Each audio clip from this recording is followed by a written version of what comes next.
Isaiah 61. Isaiah 61. I'm going to read it to you here in verse 6 through 11. But you shall be named the priest of the Lord. They shall call you the servants of our God. You shall eat the riches of the Gentiles or the nations, and in their glory you shall boast. Instead of your shame, you shall have double honor, and instead of confusion, they shall rejoice in their portion. Therefore, in their land they shall possess double. Everlasting joy shall be theirs. For I, the Lord, love justice. I hate robbery for a burnt offering. I will direct their work in truth and will make with them an everlasting covenant. Hmm. Then, then the descendants, their descendants rather, shall be known among the Gentiles, and their offspring among the people. All who see them shall acknowledge them, that they are the prosperity whom the Lord has blessed. I will greatly rejoice in the Lord. My soul shall be joyful in my God, for he has clothed me with the garments of salvation. He has covered me with the robe of righteousness, as a bridegroom decks himself with ornaments, and as a bride adorns herself with jewels. For the earth bring forth its bud, as the garden causes the things that are sown in it to spring forth. So the Lord will cause righteousness. Let me hear this part. So the Lord God will cause righteousness and praise to spring forth before all the nations. You can have your seats. Those few verses cover quite a few things. Contextually, this text follows a prophetic declaration that Yeshua fulfills in Luke chapter 4, verses 18 through 21. You know, the Spirit is dwelling within me today to preach to. And so, on another note, Yeshua read verse 1 through and a portion of verse 2. He read verse 1 and verse number 2 in Isaiah 61.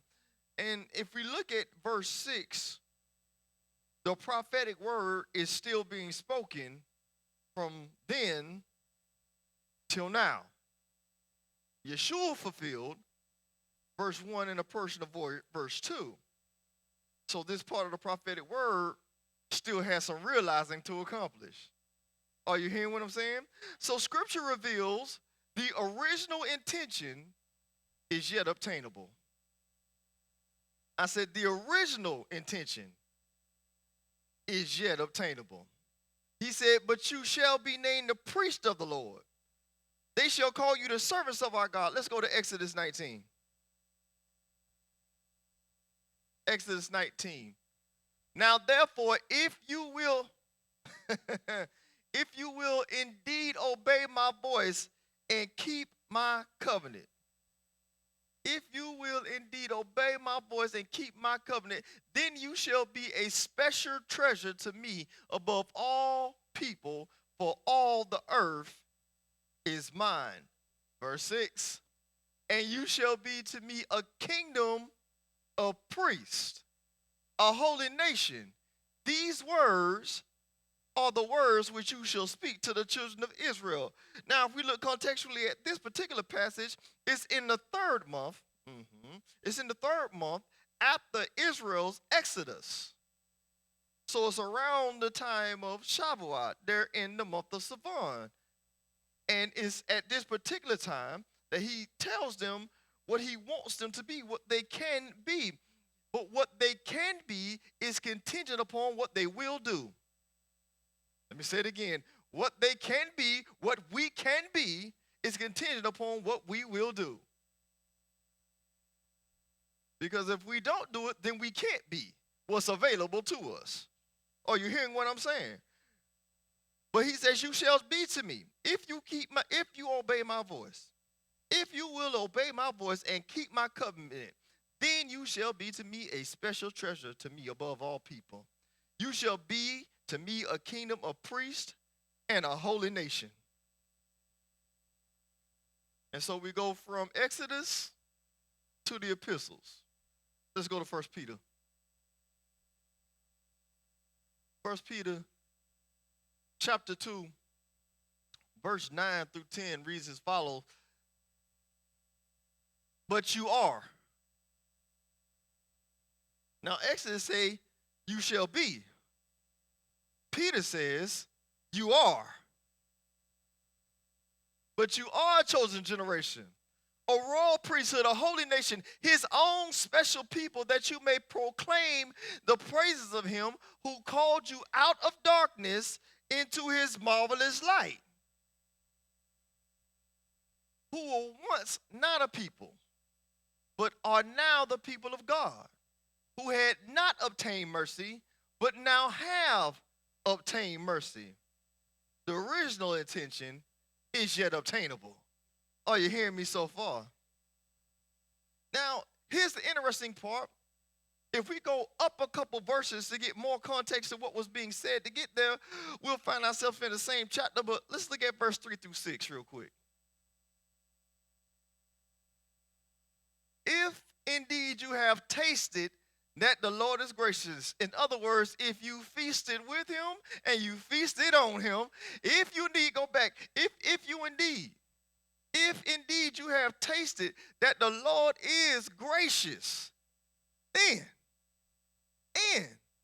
coming to him as a living stone, pay attention to the text, coming to him as to a living stone, rejected indeed of men. This is talking about Yeshua, rejected indeed by men, but chosen by God and precious. Chosen by God and precious.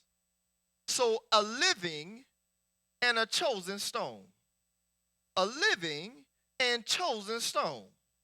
Verse 5 says this, you also as living stones are being built up.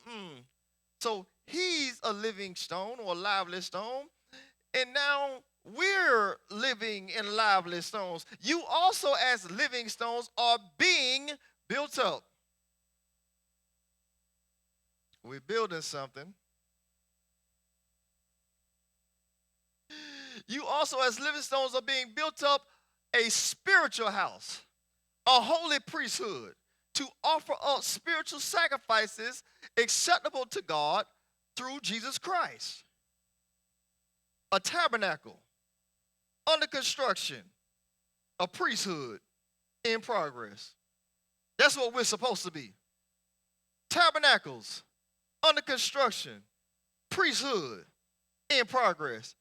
So that we shouldn't look the same that we did yesterday, because we should be building something every day. Amen? I didn't say that you were complete, but we ought to be under construction. Not deconstruction, not devastation, but construction.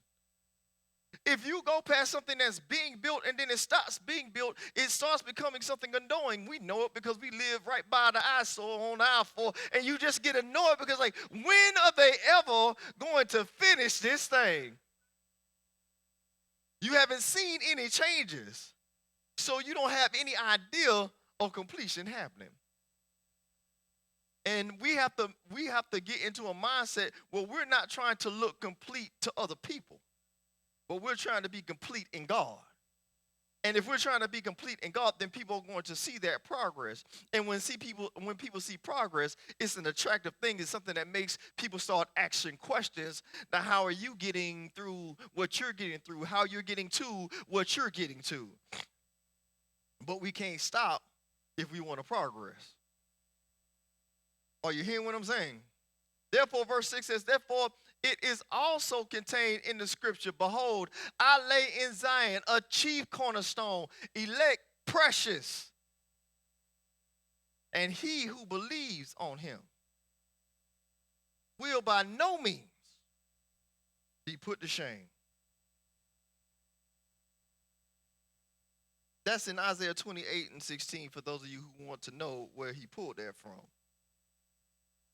So we're being built up, but not to bear shame.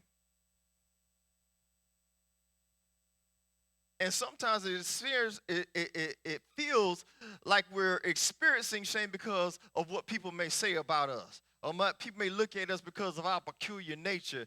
And it feels like shame, but I'm here to tell somebody that we're not being built up to bear shame.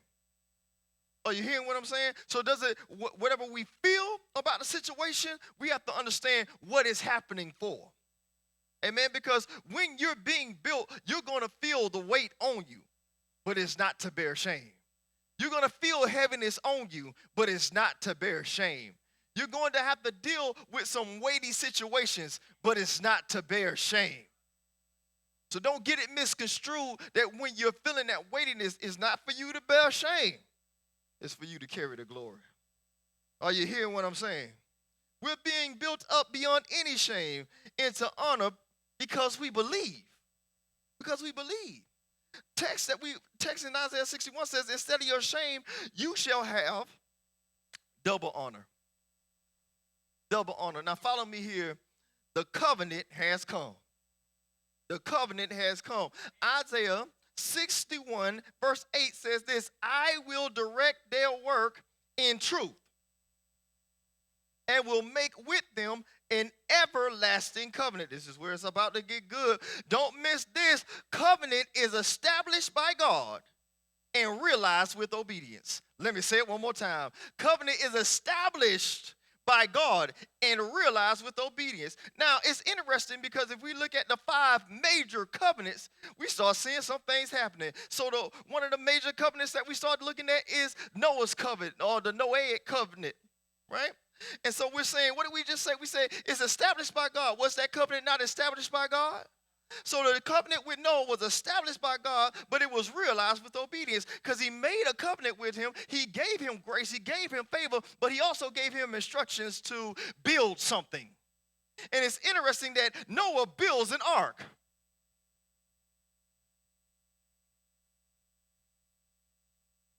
So because of what Noah built through the instructions of God, he was able to save 8 souls, including himself. Are you hearing what I'm saying? And so then we look at Abraham, and there's a covenant made with Abraham. Well, what did Abraham really build? Well, see, this is how it works. Covenant either builds or it grows, or both. It either builds or it grows. And so with Noah, it built something. With Abraham, it grew something. Because with Abraham, what grew was faith. With Abraham, what grew was seed. And see, what sometimes we miss is that Abraham seeded the ark. It'll come around. I said Abraham seeded the ark. Oh, I'm going to come around and prove it, right? So he builds faith or grows faith, right? He gets his covenant from God. He grows faith. He grows in faith. He grows with his faith to the point where he's willing to sacrifice his son. Hello, somebody. But the covenant came from God. But it was kept with obedience. Are you hearing what I'm saying? It was realized with obedience. So now we have Abraham who's seated into the ark. Stay with me. That'll make sense in a little while. Then we move on to Moses. And Moses gets a covenant. Right?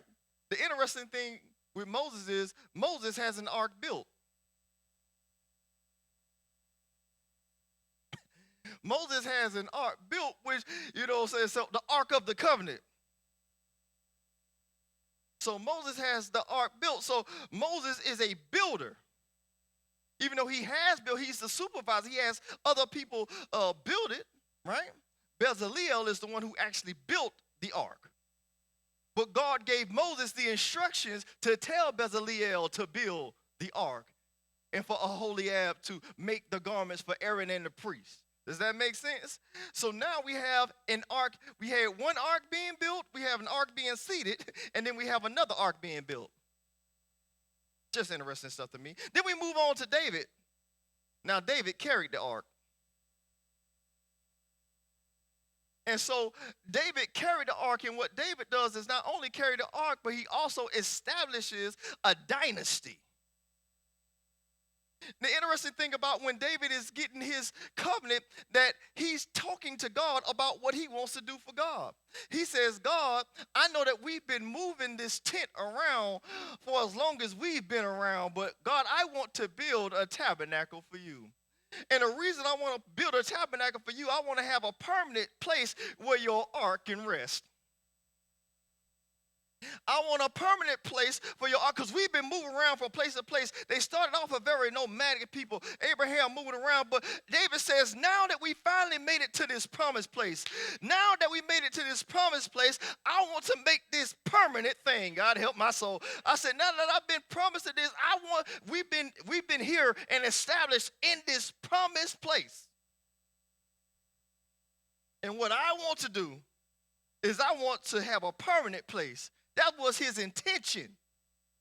That was his intention, to build this permanent place for the ark to rest. And then we have one more covenant. Now, it's interesting that I'm mentioning 5 covenants. But anywho, so then this next covenant that we have, a lot of folks call it the new covenant. Nothing wrong with that. I'm going to call it the messianic covenant, because the covenant is in his blood. Do you understand what I'm saying? The new covenant that he speaks of himself, this is that Jeremiah prophesied about, that God was going to give his people a new covenant and the laws are going to be written on their heart, right? He says the new covenant is in my blood that is shed for you. Does that make sense? And so the new covenant is in the shed blood of Yeshua HaMashiach. Now here's where it all connects. Watch this. Yeshua is the ark.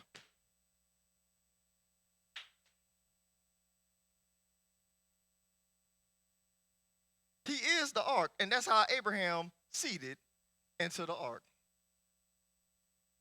You got what I'm saying? And so here we have the ark in flesh.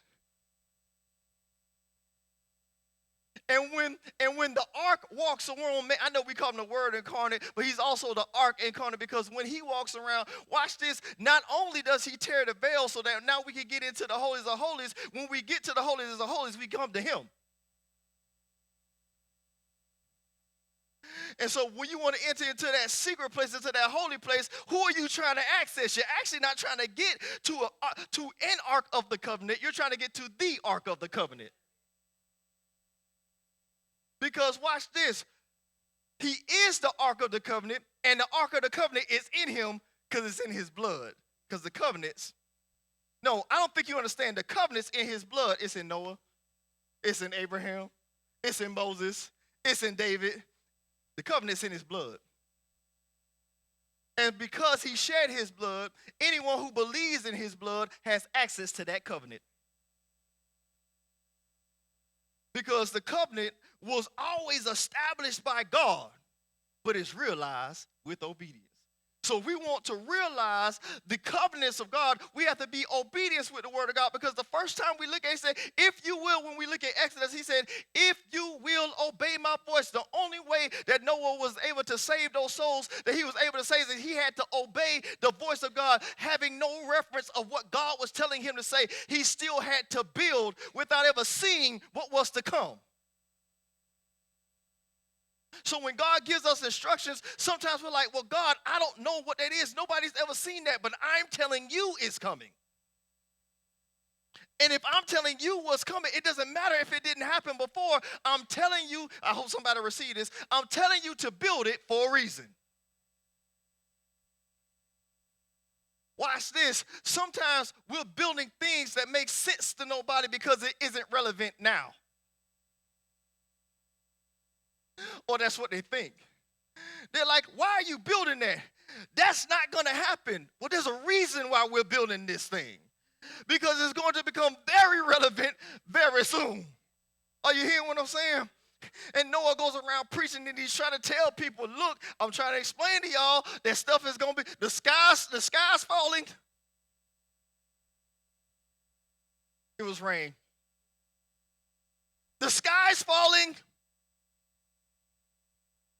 What do you mean? The dew on the ground, that is going to fall from the sky. You crazy. You must be drinking again, Noah. You must be on that sauce, Noah. No, I'm trying to tell you what God told me. I know it sounds crazy. I know it seems unfathomable. I know it seems like it's not going to happen, but God has told me something, and even though it doesn't look like it's needed now, it's the only way that we're going to make it through this thing. I hope somebody heard what I just said. I said it's the only way we're going to make it through this. Because watch this, I don't know why some believers believe that they don't have to endure storms. No, ladies and gentlemen, we do have to go through storms. And the only way that we can survive the storm is if we're in the ark. The only way that we'll survive the flood is if we're in the ark.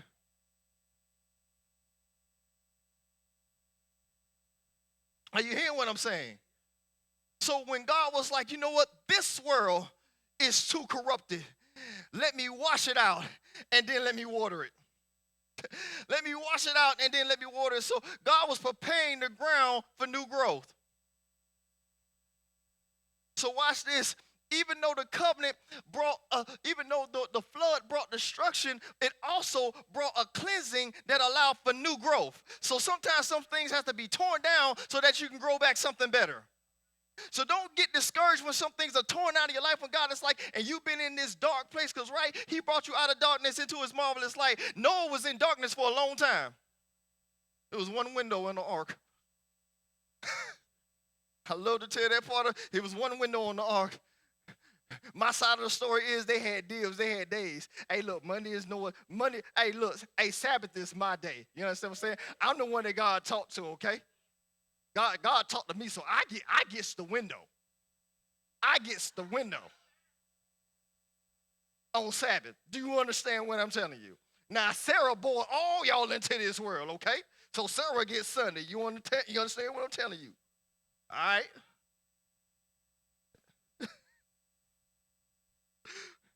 Don't you take your mama day. This your mama day. That's my side of the story. Don't look for it nowhere because it ain't in there. But are you hearing what I'm saying? It's established by God, realized with obedience. Whatever God has said to us is going to require obedience for us to realize it. God, why are you having me building this? It doesn't make sense. It's so massive. I mean, no, it's a reason why I'm telling you to build this, because there's salvation in it. Why are you having me build this big faith and I have nothing to fill it with? God, you telling me you want me to have big faith and I don't know what I'm going to fill it with. God, you telling me to have this big faith and I don't even see the storms that are coming. You keep telling me that one's coming and I keep hearing that one's coming. I believe you, God, but I haven't seen it yet. God says keep building it. Does that make sense? And I know, Abraham, I know you don't know where to go, but I need you to at least leave. Because if you leave, then you can start building something new. If you stay where you are, you're going to be stuck in where you've been. But I'm telling you to leave where you've been so you can become who I want you to be. Because even though you are right now, you are seedless, there's seed already in you. Oh, God, help me here. I know you've been seedless. You've been seedless for 75 years, but I'm telling you that there's seed in you. And you hear the word that you've got seed in you for 24 years until it finally happens. But God is not slack concerning his promises. Amen? Amen. So get this, covenant is conducive and constructive for development in divine destiny. I say it one more time. Covenant is conducive and constructive for development in divine destiny. It grows and it builds. It grows and it's built. So when God gives us covenant, it's meant to build us and it's meant to grow us. Now, growth takes time. Growth takes time. When we're not around somebody for a long time, particularly children, right? Talking to two young gentlemen here last night, the one, that we're familiar with, and it seemed like he was only gone for a little while, a year or two, but when he came back, like, who is this grown man? Because we've been away, now we can notice the growth, but he was growing the whole time. But sometimes when people are out of sight, that's the only time you notice their growth. Sometimes when we see people every day, we're not noticing their growth because they're not growing a foot every day. It might be a couple centimeters. It might be a couple inches. But you look around and somebody who, watch this, you used to look down to, now you got to look them out of the eye. Some of the folks that we used to look down on, now we got to look up to them. Are you hearing what I'm saying? You're like, when did you get that? I've been growing the whole time.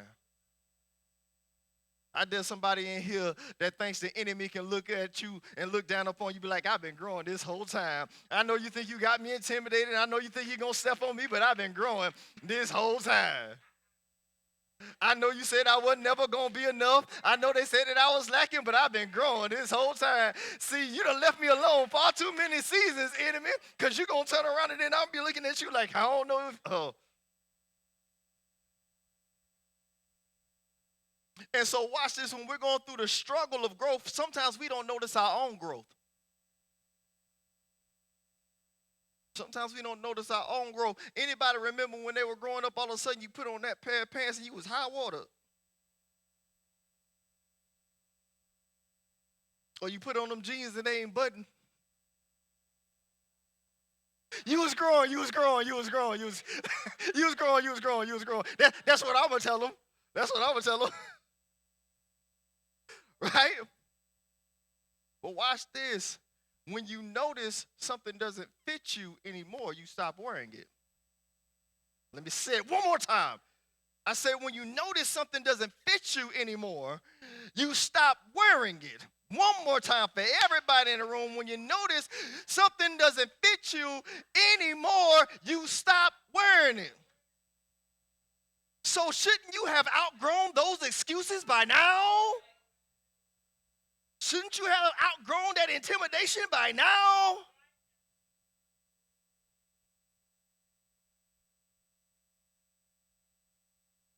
Covenant grows and is built. If I'm growing with God, if I'm building with God, I can't keep wearing the same stuff. I can't keep wearing the same doubts I had 2 years ago. I should have outgrew that by now. I can't keep wearing the same discouragement I had. I should have outgrown that by now. Why? Simply because I have covenant with God. Are you hearing what I'm saying? And the enemy and those who are envious will try and keep you down. When Moses finds himself in Egypt, or when Israel finds themselves in Israel and in Egypt, and they start growing too much, that's when the enemy, that's when the Egyptians try to and successfully oppress them. But here's the crazy part. Even though they were in bondage, they were still growing. And see, while Egypt thought that they were being blessed, building up all these riches from all this free labor, all this cheap labor, oh, the day came. God, I don't know if y'all know what I'm talking about. Oh, the day came when God was like, nope, I'm going to give you favor in the sight of your enemies, and you're going to have to get up out of here. You ain't going to even have time to let stuff inflate, nothing. Nope, you're going to have to get your bread. I hope you hear me. Get your bread and go. Let me say it one more time. You're going to have to get your bread and go. I meant that 2 ways. I hope you got them both. Get your stuff and go. Because you've outgrown this bondage. Shouldn't we have outgrown the bondage of sin by now?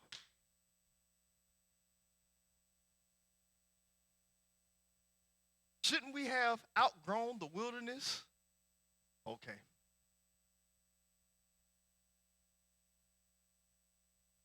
I just hope you hear what I'm saying. I hope I'm making sense to somebody. Here's another note. Our covering has come. Verse 10 says this: I will greatly rejoice in the Lord. When Isaiah 61 again, verse 10 says, I will greatly rejoice in the Lord. My soul shall be joyful in my God, for he hath clothed me. I said our covering has come. For he hath clothed me with the garments of salvation and covered me with the robe of righteousness, as a bridegroom decks himself with ornaments. Oh my goodness. And a bride adorns herself with jewels. By the way, when the wedding bids, the dress code requires a garment of salvation and a robe of righteousness. You want to know what to put on? You want to know how you should show up to the wedding? Have on the garment of salvation.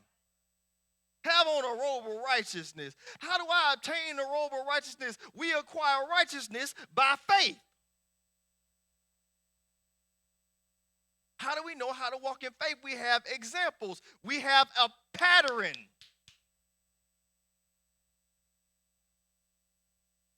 We have model citizens to model ourselves after. Hey, how do I operate in this thing of faith? God is telling me to build something that's never been built before. Check out Noah's story. God's telling me to leave a place I've known all my life to try something new. Try Abraham's story. God is telling me to speak when I got an impediment. Try Moses' story. God is telling me to lead when I've been the last in my family. But God said, I wasn't looking at how they looked. Because while you were in the background, I was growing you. Everybody saw everybody else up front. They saw the tall, strapping ones who everybody else thought, well, it surely got to come to one of them. Maybe the next one. Maybe the next one. No, God was growing you behind the scenes. Some of us need to give God praise because nobody saw us growing in the background. We came out of nowhere. We came out of nowhere. Watch this. I bet you'll look at this scripture difference. He brought you out of darkness into his marvelous light. Nobody saw you until he brought you to the light.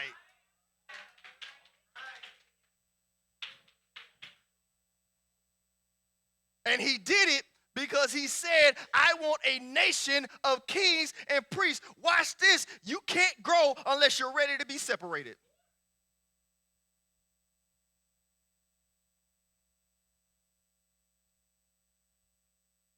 Noah had to be separated from the rest of society. Moses had to be separated from a life that he had built for himself. Are you hearing what I'm saying? David had to be separated from tending sheep. That's what he knew. But God was like, no. I'm calling you. He says in one scripture, didn't I bring you out from tending sheep? And didn't I do that? I was growing you in the background when you were killing wild things. When you were killing wild things, when you were killing bears and lions and things. And you was like, God, why do I have to fight these wild things? So when you come up to something that's giant, everybody else be like, psh, you can speak. I've done killed things that don't speak. I don't think you understand the difference. See, it's one thing when you talk trash, another thing when you move with that aggression. Like lions ain't gonna sit there and have no conversation with you. Lions and bears don't talk trash. They just hunt.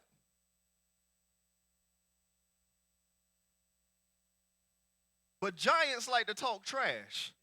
But when you done faced enough wild things, what's a giant to you? Why you been thinking that you've had to face so many wild things? Because everybody likes to say, oh, there's giants to fall. If you haven't fought wild things, you ain't ready for giants.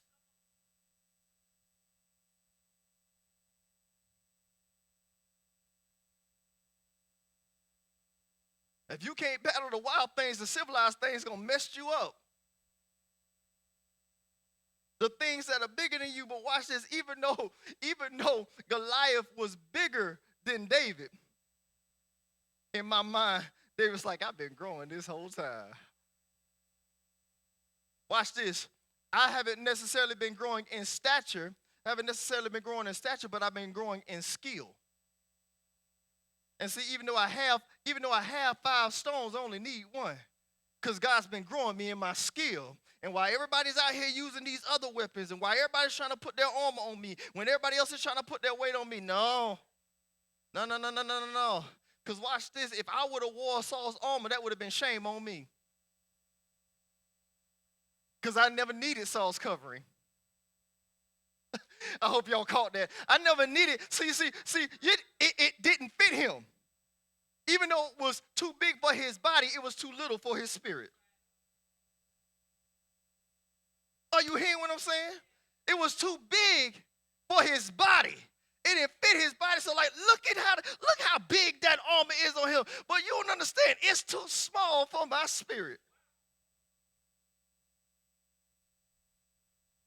Because David was gargantuan in the spirit. Do you understand what I'm saying? You non-circumcised giant. Watch this. David's confidence comes from his covenant. I'm fighting something that has no covenant. You don't stand a chance. God's been growing me this whole time. Again, maybe not in stature according to man, but in stature according to God. He's been growing me in my skill set. He's been growing me in my confidence. He's been growing me in my faith. So whatever comes against me, I'm ready for it. Watch this. Sometimes God won't pull you to the front until you have enough battles in the back.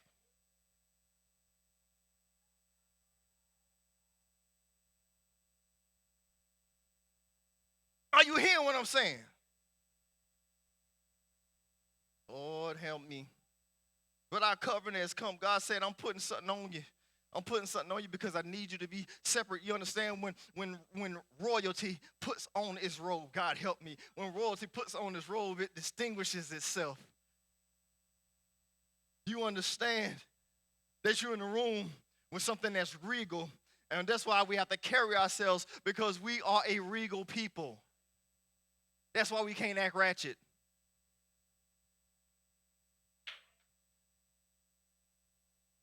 I'm too regal to be ratchet.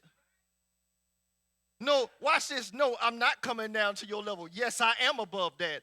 I am above and not beneath. I am the head and not the tail. I am the lender and not the borrower. It may not look like it right now, but God's growing me. And I've been growing this whole time. Are you hearing what I'm saying? And I've been growing in his promises. And I've been growing by his promises. And he made a promise to grow me. Are you hearing what I'm saying? Are you hearing what I'm saying? The garment of salvation, he cut me with a robe of righteousness. So I'm supposed to walk upright. I'm supposed to. If I find myself in a slump, I need to correct my posture. I hope you heard me in the spirit realm. If I found myself in a slump, I need to correct my posture. Do you understand what I'm telling you? Because if I want to continue in the wedding, I don't want to just get there. I want to continue. Anybody else want to continue? Because watch this, with the parable that we went over earlier, it was saying this, early in the week was this, is that he called everybody when those first servants didn't want to come to the wedding. They didn't want to come to the wedding. They said, we ain't going to do that. We're going to tend to our own phones. We're going to tend to our own business. We ain't worried about no kingdom business. King was like, all right. And then some of them same jokers killed the ones that was sending the message. God was like, hey, we're going to do away with all that. I tell you what, invite everybody. Say that was the gospel. And some will get the gospel and then show up without the robe. They will get the gospel and show up without the garments. How are you going to get the gospel and show up without the garment? Because you never put it on. Because you want to wear what you want to wear. You want to be distinguished. You want to be different from everybody. He said, no. I separated you from the world to come into the body. Right? When I brought you out of sin, I pulled you out of a dead body. I don't think you understand what I just said. When I brought you out of sin, I pulled you out of a dead body. So that's why you shouldn't want to be around dead things. You watch this. Don't think about dead people. What about dead works?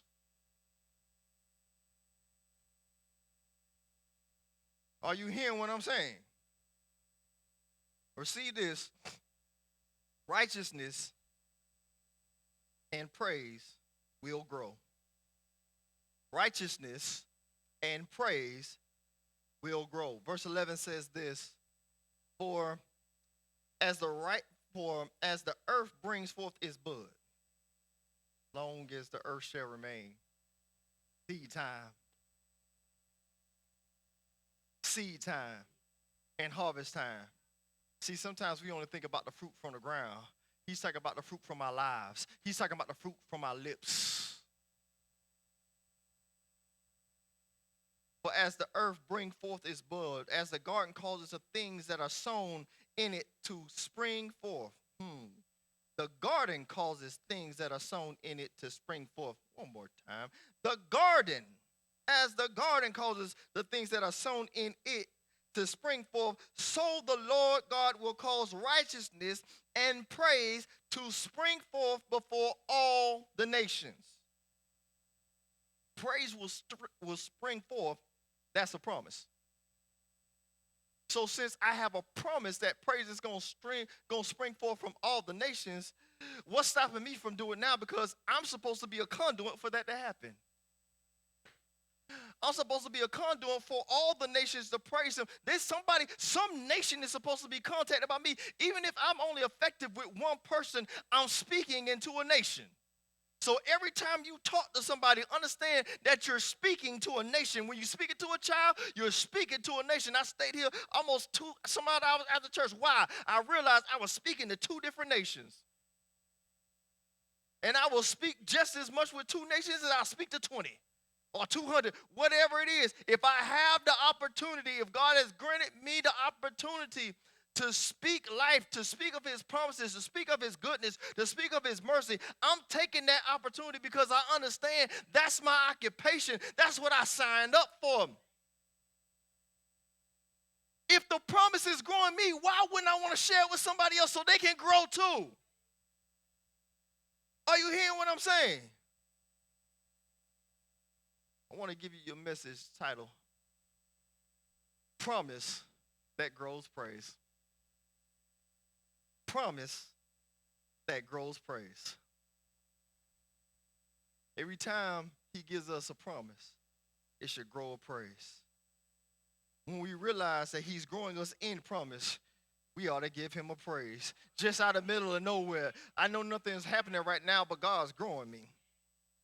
So I owe him a praise. If I haven't left here yet, he's still growing me. He's still growing me, and what was originally intended is still obtainable. He called us to be a nation of kings and priests. We got to get back on top. We got to get back on our grind and start understanding that's what I'm called to be. I'm not called to be loyal. I'm not called to act like everybody else. I don't need to look like the world. I need to look like him. Because even though I came to Jesus as I was, there's no way that I should be like I was. At this point, shouldn't I have grown by now? Watch this. We say things like, I'm a child of the king. I'm a child of covenant. I'm supposed to grow. I was born to propagate. Do you understand what I'm saying? One of the first commandments that he gives to mankind is be fruitful, and I'm supposed to grow. And yes, everybody won't notice my growth, but when the time comes, when he brings me out of darkness into his marvelous light, I'm going to knock a giant straight out.